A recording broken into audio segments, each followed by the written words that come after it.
Oh man, I need to shave. Hey guys, Tango Oscar Mike. I am out in the yard here. Came in the mail today. I ordered a Wolf River Coil 213-foot whip. I had been thinking about getting a long whip after playing with the buddy stick and the shortened whip and the coils. I wanted something for 20 meters, something I could set up easily. And Mike, N2MAK, did a video on the new Wolf River coil antenna that when it's collapsed is actually shorter than the old one by, what, a bowfang and a half, I think was the measurement he used. And they made some improvements on it. So I ordered one. I thought, you know what, it sounds good. And I was considering about one. I already made my own spike. And so I came out today at lunchtime and I set it up. So I am using the aluminum screen, if you can see, the KB9 VBR. Other people have done it, but he did a video on it, and that's what made me do it. So I just put a hole in mine, because I don't have a tripod. So, and then I'm just using a CB style clamp mount, and this is a big nail. I bought a bunch of these at Home Depot, and I use those as tent spikes and everything else. So, and I have a right angle on there. So I have it going over to my antenna box over there, and I have a antenna switch in the house. So I was switching between this and my endfed, which my endfed is way up there. It's probably about 35, 40 feet maybe, and it goes way over there to that tree. So I was switching back and forth. I tuned this first, and I had to collapse a section and a half to get it resident on the voice portion of 20 meters. But it was like 1-to-1 where I had it, and it was actually pretty good across the whole band. It was under like 1.3 on the whole band, so I'm happy about that. We haven't had rain in a couple of weeks now, and as you can see, my yard is turning brown, everything's dying. But the ground is hard as a rock, and you couldn't push a spike into the ground if you wanted to, so I actually hammered that one in. And even then, it's still loose because the ground doesn't have that give to it. So I do need to find a tripod, and I know HOA Ham did a video on the Gabil, Gabil tripod, which looks really good, but it says they're unavailable. So I don't know anybody else that has one in stock. But so I would like to get a tripod for this for quick deployment, something wide. I've had the Wolf River coil full setup before, and I didn't care for their tripod and screwing the legs in and doing all that other stuff. But so I want to find a tripod that's low to the ground like that Gabil one, where I can put it down, maybe put some weight on it to hold it down in place so I don't have to worry about wind. But yeah, so back to the antennas. I've been switching back and forth between the antennas and just listening. And my endfed is louder for most stations by a couple of S units. The noise level on this antenna is a little bit higher, but I've made, when I made contacts, I made them on this antenna, and it was fine. There was a couple of stations that were very weak, that I could hear them on the endfed, and they were just in the noise. I mean, I could just barely hear them on this antenna. So it is working, and I do want to try, instead of using the screen, use a couple of, maybe use 4 nice radials with it, and use those, make the radials. I might even take the antenna down and measure it and make the radials the exact same length, just to try it, because I want to be resident on 20. That's what I want this for. I can use the other bands, but I want it to be like as best as it can be on 20, because that's what I'll probably use it the most on. So I may do that, take that down, measure it, and cut the radials to that length. But everything else, but it's been working, and It seems well made. Like I said, I just got it, so I really can't say too much about it. But I'm going to play with it a little more, and we'll see what happens. So tomorrow's going to be a big day here at the house. I have a bunch of members of my club coming over, and tomorrow is June 10th. So you'll probably be seeing this afterwards, but I came up with the idea of, since June 10th was on a Saturday, I came up with the idea of calling it June Tenna. So tomorrow everybody's coming over. Our club president has spent a lot of time researching and building and testing a bunch of different builds, but we've built endfeds before, but we are going to build an off-center fed dipole, the matchbox for it, the unit, and it will have the 4-to-1 in it and also a 1-to-1 choke built into it, and we'll be building that. So I might try to shoot some video of that while we're doing it. But I think 11 members of my club are coming over to build the antennas. We're going to do the build in the garage, so I still have to pull the cars out of the garage and sweep and clean the garage out real good. And then we'll build in there, and then we can use my workbench. We can take turns using the soldering iron on the workbench and everything else. But yeah. Now, I did get a new mast for the antenna, but I also just got, because I went to the club storage trailer, which is sitting out in the country, and I was getting some other stuff we needed for field day, and in there I found a 4-element Yagi for 2 meters. So what I want to do now is we're going to use this Yagi, the Mosley Classic 33, for field day. But what I think I'm going to do is I'm going to cut a section of the old boom and swap it onto the boom that we have. And the reason for that is that way we can stack that 2 meter up above this antenna, the Mosley. I'm not sure how high we have to put it up there, but I think that might be useful. It's either that or I've got to get new C-clamps or U-bolts that are smaller, and then we can mount that antenna on like one of my push-up masts or something like that, which is plenty strong enough to hold a Yagi like that. And it's almost as high as the trailer is, to be honest. And then they can rotate it by hand instead of competing with the antenna rotator. That might be the better way to do it. I don't know. I got time before field day to investigate that a little more. I could go see what Yagi. I did not name my dog Yagi. His name is Augie because he was rescued in August. So I took the antenna down and I measured it, and it is 185 inches. So I think I'm going to, which is 15 feet and 15 feet and 5 inches.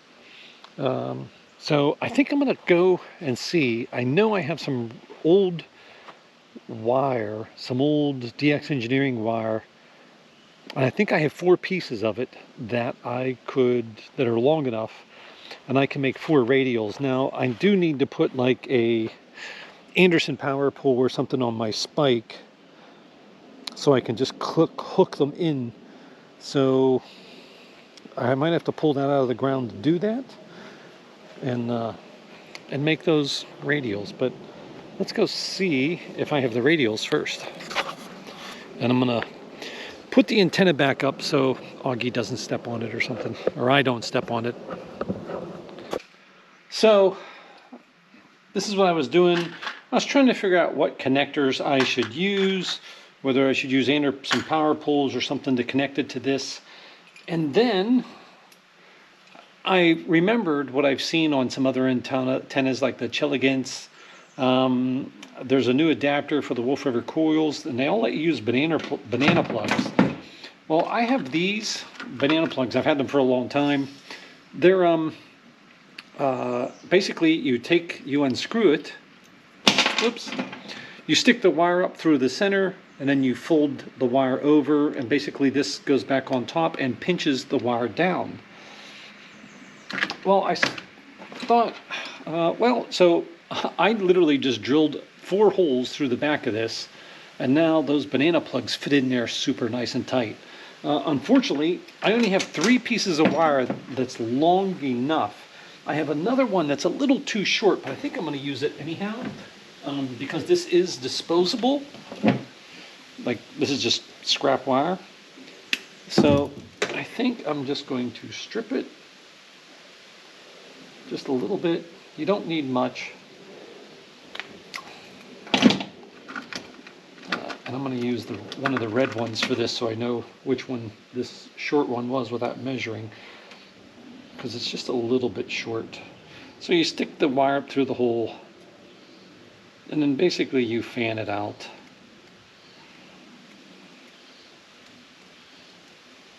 And bend it over, and then you push the cap on, which forces the wire down inside. Tighten it down. And now that wire is not coming out of there. You do have to watch, because I have had these loosen up and the wire pull out, but I think that's going to do it. And I'm going to go hook this up and see if the SWR changes. I'll take the screen out of the way and just try radials and see if the SWR changes. If the SWR changes, then maybe the signal will change. I don't know.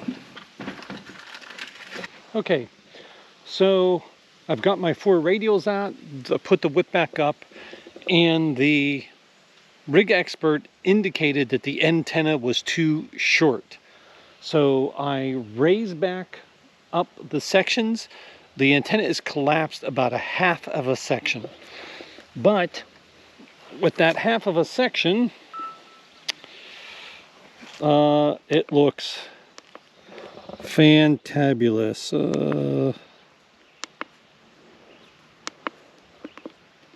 SWR. It's not what I wanted.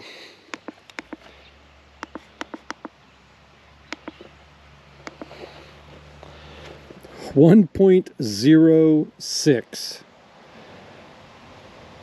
to 1. So 1.06 to 1. Hopefully you can see that. Yeah. And let's check. Let's just check everything. Yeah, 50 ohms. Reactance is 50 ohms. The resistance is 50 ohms. Reactance is 3.2. You couldn't make this antenna any better right now than what it is. So I do need to compare it now to my endfed, which, again, it's hard to get a fair comparison because this antenna is 40 feet high, might be 50 feet on that end. So it's longer and everything else. So it's hard to get a fair comparison, but it's what I got right now. And if I go inside and test this and if it sounds even remotely as good as this, then I'm going to give it a thumbs up. Then the next test will be to take it down in the yard, down below the hill there, set up a dipole in an inverted V configuration, because that's what you normally do, and set up an endfed as a sloper up into a tree, and then set this up again and compare it to that. I don't know if the screen's going to be better or the radials will be better. That I don't know, and the only thing I can do is just try it and see, and just by ear kind of figure out which one's better. And so yeah, we'll do that. So maybe somebody can answer me this. Did having to increase the length of the antenna after I switch from the screen to the radio wires indicate a better ground or a worse ground? I think it might mean that it was a better ground with the screen. Maybe the screen was, I don't know. Maybe somebody else can answer that question.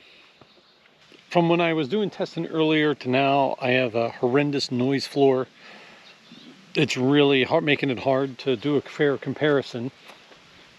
The only thing, and I brought my radio out here. I thought maybe it was, a bug just flew in my eye. Little gnat or something. Did I get it?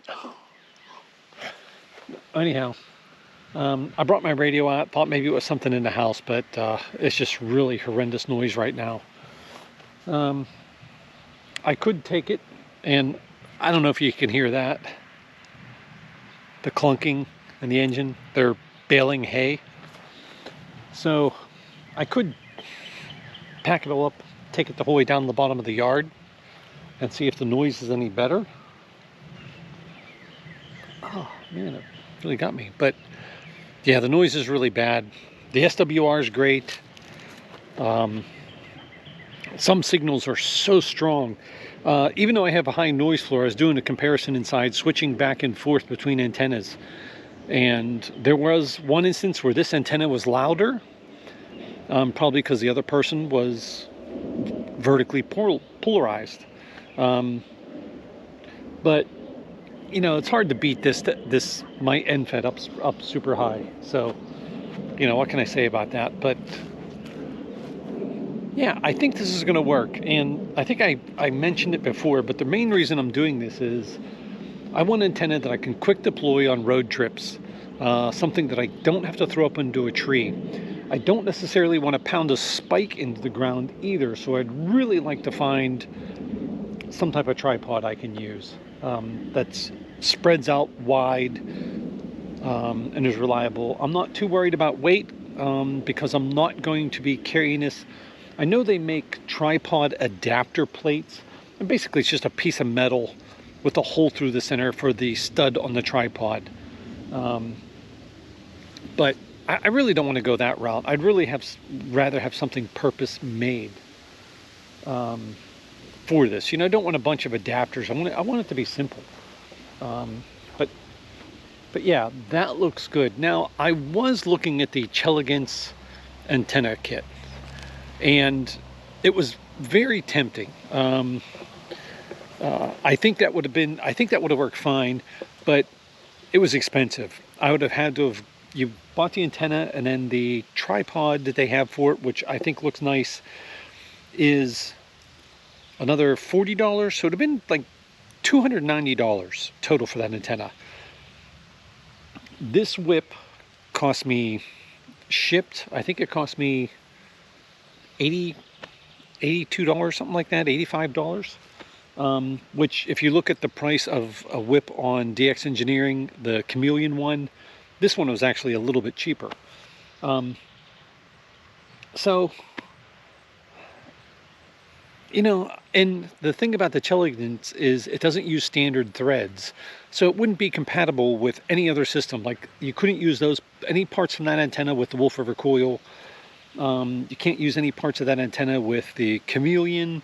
You know, that's the one thing that kind of turned me off on it, is because it's using non-standard threads. I mean, at least for the United States, it's non-standard threads. So, but I did like that tripod. If you would make a tripod that would accept the 3/8 by 24 threaded antennas, I would definitely consider getting that tripod for $40. That would be almost an instant sale for me, because I think that tripod, the way it fans out, I think it's simple, and I think it looks wide enough.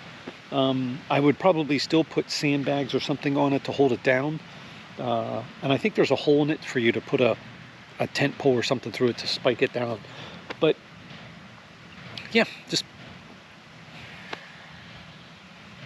so the question is, do I find a station that's strong, listen to it, check the signal, and then pull the radials out, throw the mesh screen back down, and see if there's any difference? I really don't think there'll be much of a difference. You know, would there be more a difference if I added more radials? But for this to be a portable antenna, I'm probably not going to do that.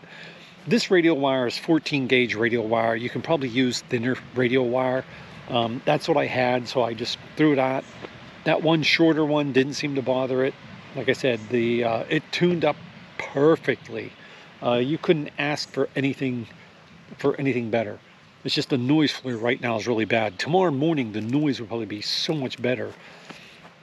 So I could just leave the radials out here and take the antenna down, pull the spike out, and then set it up first thing in the morning and give it a try. But yeah, I think this might be a good quick deploy. Now, if I do plan on using this for a trip, I am probably going to get smaller wire, which smaller radio wires will affect your SWR. I think that dang bug is still in my eye.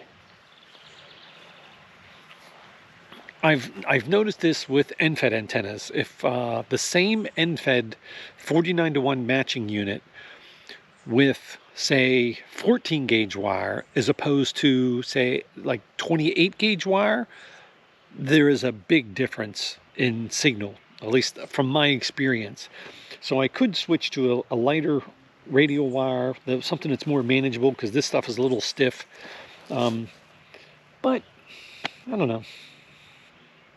I'm just trying to come up with a solution that I can use when we travel. And me and my wife have some trips coming up. Now, I don't know how stable this would be on the truck.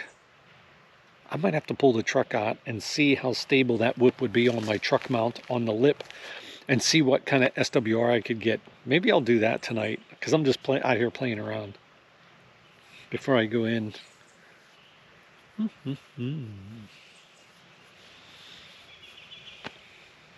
We know we can't have the truck running, and that's the main reason I wanted an antenna that I could move away from the truck. And I have a nice piece of coax here that's like the perfect length. I could set the antenna away from the truck and still run the truck, and I think I could do it with this antenna. So maybe I'll try that. You know, I started experimenting and I can't stop. I keep thinking of different variables. It's like, oh, I should try this variable. Oh, I should try that variable. And when you're all said and done, you've done so many variables that it's like, sometimes it can be confusing. So, but I love experimenting. I love trying to find a solution for what you're trying to do. Now, I'm going to say the endfed or a dipole is still my favorite antenna. For, you know, if you really want to make sure you can make those contacts, especially for NVIS and everything else. But otherwise, you know, it's not. I think a vertical like this is going to take up less footprint, be less of a hassle if I'm in a park or something somewhere. Tango Oscar Mike.